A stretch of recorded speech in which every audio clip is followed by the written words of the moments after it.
राजकीय कारकीर्द सुरू झाली होती। तब्बल 20 वर्षांनंतर हा निकाल आला, मात्र यामध्ये ओमराजेंची निराशा झालेली आहे। पवनराजे निंबाळकर हत्या प्रकरणामध्ये कुटुंबाला न्याय मिळावा अशी अपेक्षा त्यांनी या ठिकाणी व्यक्त केलेली होती।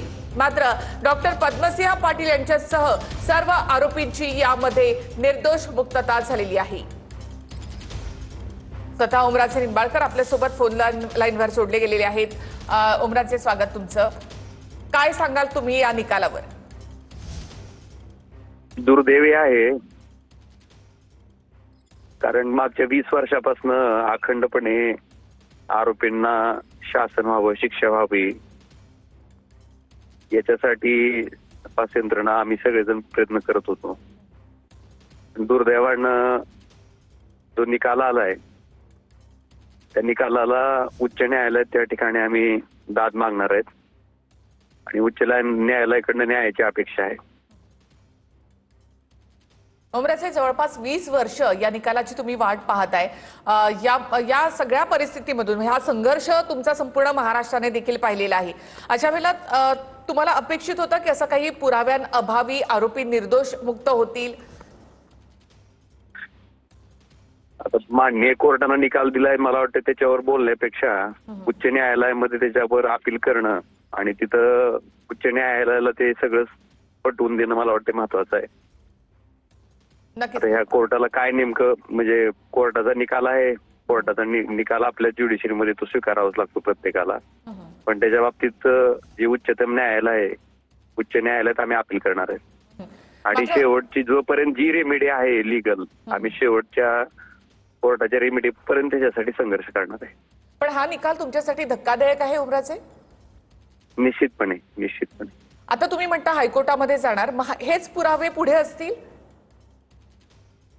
पुरावे जरी असले तरी त्याच्या निश्चितपणे ट्रायल कोर्टामध्ये जे पुरावे आहेत ते समोर येणार आहेत आणि त्या पुराव्याच्या आधारे आता ह्या माननीय कोर्टाने त्याचा काय अर्थ लावला, मला वाटतं ह्याच्या बाबतीत कायदेशीर बाबीवर जो काही उहापोह करायचा तो सर उच्च न्यायालय करेल तिथं।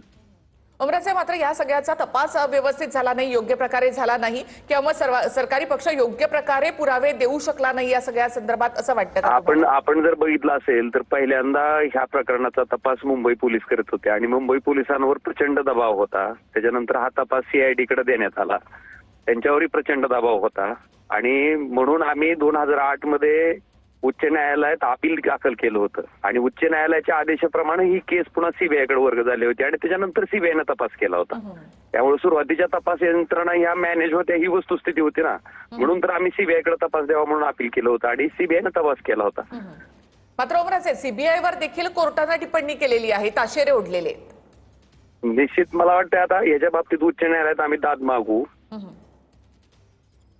मात्र ओमराजे, या सगळ्यामध्ये माफीचा साक्षीदार हा सगळ्यात महत्वाचा होता आणि त्यावर भोवतीच ही केस सगळी फिरत होती, मात्र योग्य प्रकारे तपास झाला नाही आणि योग्य प्रकारे पुरावे जमा करण्यात आले नाही। मी याच्यावर एवढंच म्हणेन, कलियुग आहे, कलियुगामध्ये वाईटाला जास्त बळ असतं, चांगल्याला यश मिळत नाही लवकर। ओमराजे, आता तुम्ही जो निर्णय घेतलेला आहे, तुम्ही म्हणाला होतात की या निकालानंतर मी जो काही निर्णय आहे तो घेईन असं, मग आता तुमचा निर्णय बदलणार की तुमचा निर्णय कायम राहणार? नाही, मी माझ्या मतदारसंघात जाईन आणि तिथं सगळ्यांची चर्चा करून निर्णय घेईन। म्हणजे अजून ओमराजे तुम्ही निर्णय घेतलेला नाहीये? नाही। ओमराजे, या केसवर तुमचा निर्णय डिपेंड होता? नाही, या केसच्या निर्णयाचा आणि माझ्या निर्णयाचा काही संबंध नाहीये। हा, म्हणजे माझ्या मतदारसंघातल्या लोकांशी चर्चा करायची आहे, त्यांच्या भावना जाणून घ्यायच्यात आणि मग निर्णय घ्यायचा आहे मला। नक्कीच ओमराजे, आज आम्ही तुमच्या मतदारसंघात निकाल हा माझ्यासाठी खूप महत्वाचा होता, कारण 20 वर्ष आम्ही आमच्या वडिलांची आणि त्यांचे चालक समत काजींची जी हत्या झाली होती आणि त्याच्यामध्ये जे आरोपी होते त्यांना शिक्षा व्हावी ह्या भूमिकेतनं आम्ही न्यायालयीन लढा देत होतो। त्यामुळे आयुष्यातला सगळ्यात महत्वाचा तो निकाल होता माझ्यासाठी, त्याची वाट मी बघत होतो। हा भाग वेगळा आहे आणि माझ्या राजकीय निर्णयाचा भाग जो आहे तो माझ्या मतदारसंघातील कार्यकर्त्यांशी, लोकांशी चर्चा करून मी निर्णय घेईन। नक्कीच ओमराजे, तुमचा अजूनही न्यायालयावर विश्वास आहे की तुम्हाला यामध्ये न्याय मिळेल? आता आपल्या भारतामध्ये जी न्यायालयीन प्रक्रिया त्याच्यावर विश्वास ठेवूनच, आपल्याला संविधानावर विश्वास ठेवूनच पुढे जावं लागेल, दुसरा काय पर्याय आहे?